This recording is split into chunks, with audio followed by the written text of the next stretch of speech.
ఓ పక్క steel plant close చేయించారు, ఇంకో పక్క గుడ్డు మంత్రి గారు ఉండేవాళ్ళు. ఆయన ఏం మాట్లాడతారో ఆయనకే తెలియదు. అలా చేసి ఋషికొండను బోడుకొండ చేసేసి అన్ని అక్కడ ఉన్నటువంటి వ్యాపారాలు వ్యవహారాలు అన్నీ కూడా సర్వనాశనం చేసేసిన మీరు ఈ రోజు ఉత్తరాంధ్ర గురించి, ఉత్తరాంధ్ర మంత్రి గురించి, ఉత్తరాంధ్ర అభివృద్ధి గురించి, మంచి చెడ్ల గురించి మీరు మాట్లాడుతున్నారంటే సిగ్గుగా అనిపించట్లేదు మీకు? ఈ రోజు ఉత్తరాంధ్ర అంటే మీకు మేము వచ్చి స్టీల్ ప్లాంట్ ఓపెన్ చేసాం. ఈరోజు మేము వచ్చిన తర్వాత ఈరోజు గూగుల్ సంస్థ అంటే ఏమనుకుంటున్నారు అసలు మీరు? అట్లాంటిది వైజాగ్ వచ్చింది గూగుల్ సంస్థ మా చంద్రబాబు నాయుడు గారి వల్ల, మా లోకేష్ బాబు గారి వల్ల ఈరోజు గూగుల్ సంస్థ వచ్చింది అని అంటే తలెత్తుకుని గర్వంగా మేము ముందుకెళ్తున్నాం. ఈరోజు అనకాపల్లిలో ఆర్సిలమెటల్ వచ్చింది అని అంటే మీ ఉత్తరాంధ్రకి అది ఎంత మంచి ఇది. ఈ రోజు వచ్చి యూనివర్సిటీలు, గిరిజన యూనివర్సిటీ పార్వతీపురం వచ్చింది అని అంటే, అలాగే కొన్ని యూనివర్సిటీలు అన్ని కూడా ఉత్తరాంధ్రలో అన్ని యూనివర్సిటీలు వస్తున్నాయి అని అంటే, ఈ రోజు ఆంధ్ర యూనివర్సిటీలో 100 రోజుల పండగ ఎంత ధైర్యంగా చేసుకుంటున్నారు. ఆ రోజు మీరు వస్తే ఆంధ్ర యూనివర్సిటీ ఏమైపోద్దని భయపడేవాళ్ళు. ఎక్కడ మీరు పార్టీ తాలూకా మీటింగ్లు పెడతారని భయపడి వీసీలు పారిపోతుండేవాళ్ళు.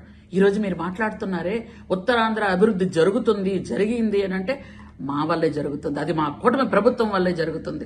ఈ రోజు మీరు ఆ ఋషికొండను కొట్టించి బోడుకొండ చేసి దాని మీద ఎందుకు పనికి రాకుండా ఒక బిల్డింగ్ కట్టారు. ఈ రోజు ఆ బిల్డింగ్ చూస్తేనే భయపడుతున్నారు అందరూ. దాన్ని ఓపెన్ చేయాలంటే భయపడుతున్నారు.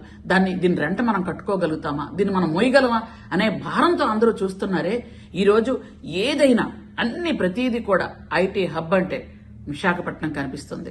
విశాఖపట్నంలో అందరూ కూడా మంచి వాళ్ళు అని అందరికీ తెలుసు. ఆ మంచితనాన్ని మీరు చాలా దౌర్జన్యాలు చేసి వాళ్ళందరినీ భయభ్రాంతులు చేసి విశాఖపట్నాన్ని దౌర్జన్యంగా దోచుకున్నారే మీ జగన్మోహన్ రెడ్డి అనుచరులు.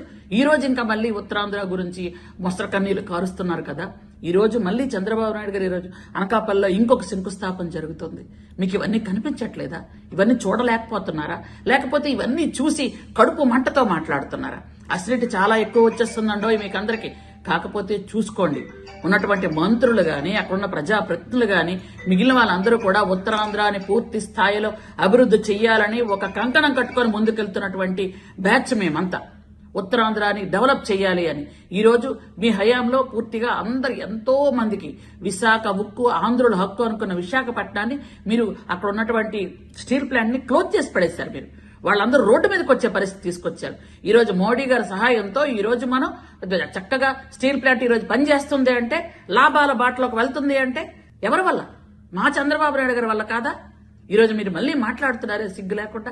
ఎలా మాట్లాడుతున్నారు? ఏ విధంగా మాట్లాడుతున్నారు? మీకు ఏవైనా రాజకీయం చెయ్యాలి అనుకుంటే మీ ఇంట్లో రాజకీయం చేసుకోండి, మీ పార్టీలో రాజకీయం చేసుకోండి. ఎందుకనంటే ఈ రోజు మీ పార్టీ కేడర్ గాని, మీ నాయకులు గాని ఏం చెయ్యాలో అర్థం కాని పరిస్థితిలో ఉన్నారు. ఎందుకంటే సొంత చెల్లె అన్నని బండబూతులు రోజు తిడుతుంది. బయట చూసుకోండి వెళ్ళి. ఆవిడ ఎలా తిడుతుందో, ఏం మాట్లాడుతుందో, ఏం చెప్తుందో, ఇంట్లో విషయాలు ఏం బయట పెడుతున్నా ముందు అవి ఇంట్లో పరిస్థితి చక్కబెట్టుకొని బయటకు రండి అయ్యా. ఎందుకు అనవసరంగా వైజాగ్ గురించి మాట్లాడతారు మీరు? కాబట్టి మళ్లీ చెప్తున్నాం, అభివృద్ధి అంటే చంద్రబాబు నాయుడు గారు, సంక్షేమం అంటే చంద్రబాబు నాయుడు గారు.